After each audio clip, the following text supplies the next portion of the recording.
আসসালামু আলাইকুম। আশা করি সবাই ভালো আছেন। সবাইকে অনেক অনেক শুভেচ্ছা জানাই আমার ছোট্ট গার্ডেন চ্যানেলের পক্ষ থেকে। এসে গেলাম নিত্যদিনের কাজ নিয়ে।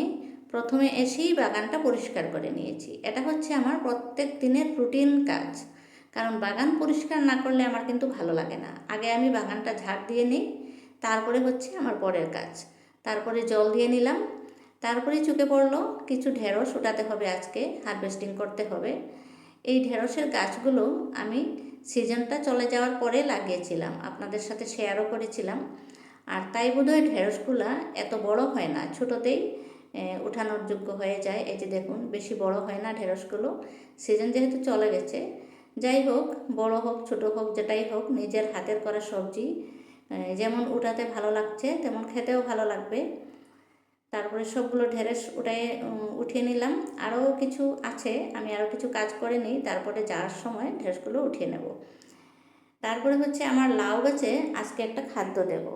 খাদ্যটা আমি নিয়ে এসেছি। আর এখানে কিছু ধনিয়া লাগিয়েছিলাম আমি, ধনিয়া পাতা খাওয়ার জন্য, কিন্তু তেমন একটা ভালো হয়নি। কিছুটা ধনিয়ার বীজ হয়তো নষ্টই ছিল। আর বেগুনের গাছগুলো আমি এক সাইড করে রেখেছি, ফুলও এসে গেছে দেখুন। এই বেগুনের গাছগুলো কিন্তু আমার পুরনো, গত বছরের, আমি একটু যত্ন করে বড় করেছি।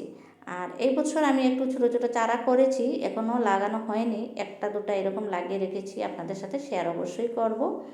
তারপর ঢেঁড়স কটা খাসিতে রেখে বাকিগুলো উঠিয়ে নিচ্ছি। মোটামুটি ভালোই হয়েছে ঢেঁড়স, এই যে দেখুন, ভালো লাগছে উঠাতে।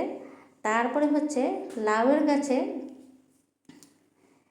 গাছে একটা খাদ্য দেব, সেই খাদ্যটা আজকে নিয়ে এসেছি। লাউয়ের গাছের গ্রোথটা দেখুন, খুব সুন্দর গ্রোথ হয়েছে। আমি একটু ছোট্ট করে এখানে পিঞ্চিংও করে দিলাম। পিঞ্চিং অবশ্য আমি আগেও করেছি। তারপরে দেখুন, এখানে হচ্ছে আমার কাছে সিমের বীজ। আপনারা হয়তো ভাবছেন এই সময়টায় সিম কেন বীজ নিয়ে এসেছে।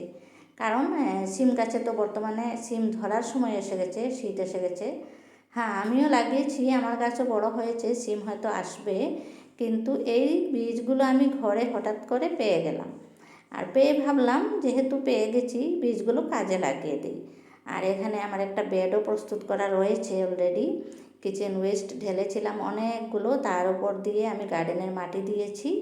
তারপরে জলে ভিজিয়ে রাখা সিমের বীজগুলো নিয়ে এলাম, এখানে বসিয়ে দেব।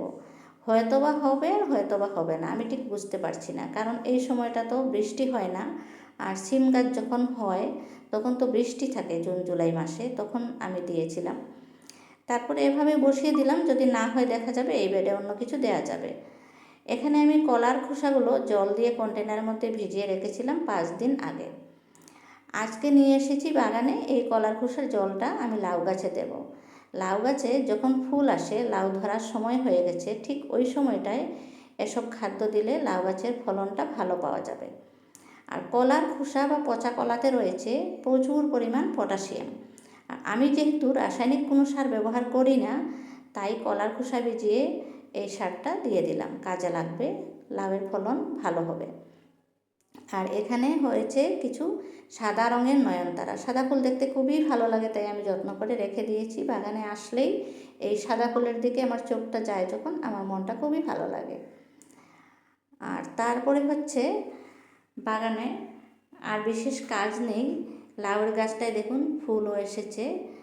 আর আজকে মোটামুটি কাজ হয়ে গেছে, আপনাদের কাছ থেকেও বিদায় নেব, বাগান থেকেও সরে বিদায় নিচ্ছি। সবাই ভালো থাকুন, হ্যাপি গার্ডেনিং।